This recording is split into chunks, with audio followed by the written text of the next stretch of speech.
So my name is Michael Davidson. I am a financial advisor at GFC. I'm qualified in Singapore and the UK, and I'm originally from Northern Ireland, which is why I have this accent. So for me, it's being in the privileged position to give people holistic advice, not just transactional advice. So that applies to protection, whether they have a will, what their investment should be, etc.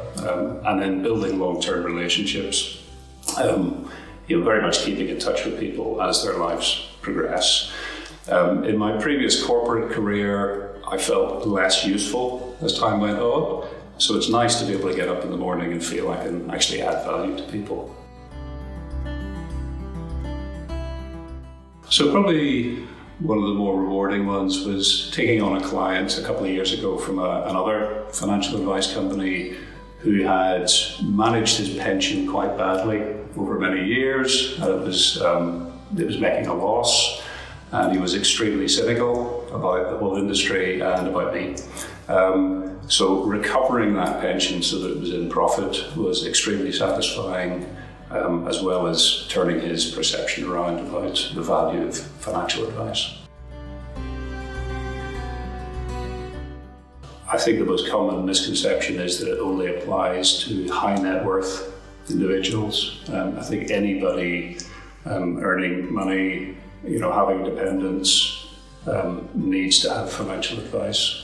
It's not an exclusive club. It should be democratic and open to everybody. It should be taught in schools, actually. So in lieu of that, financial planning is very, very useful for anybody.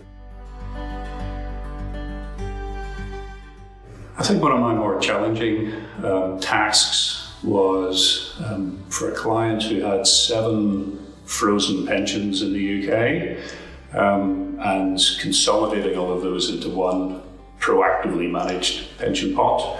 So that involved lots of admin, lots of chasing, but ended up with a good result for the client, who now has one proactively managed pot instead of 7 not at all managed fragments. So that was satisfying.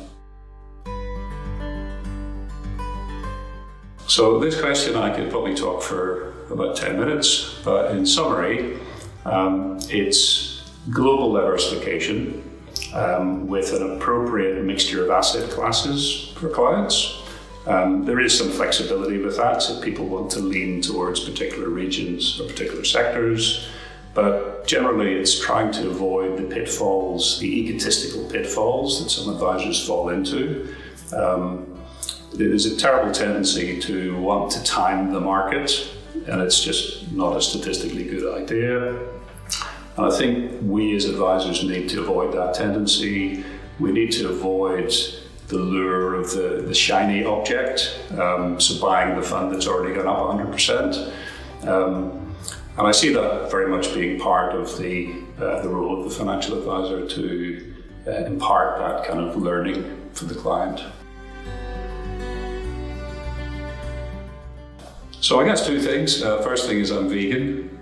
I was a long time vegetarian, and then I became vegan 5 years ago, and I'm still alive, so it seems to be working.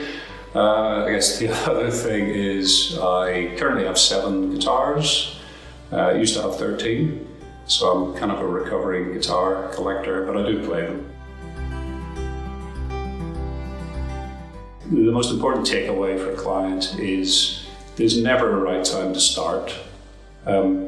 It's the same with diet, it's the same with exercise, it's the same with investing. It's all to do with the law of compounding. If you make some progress on any of these things and then you keep doing it, then you get progress on the progress. So if you haven't started, start now. That's the key message.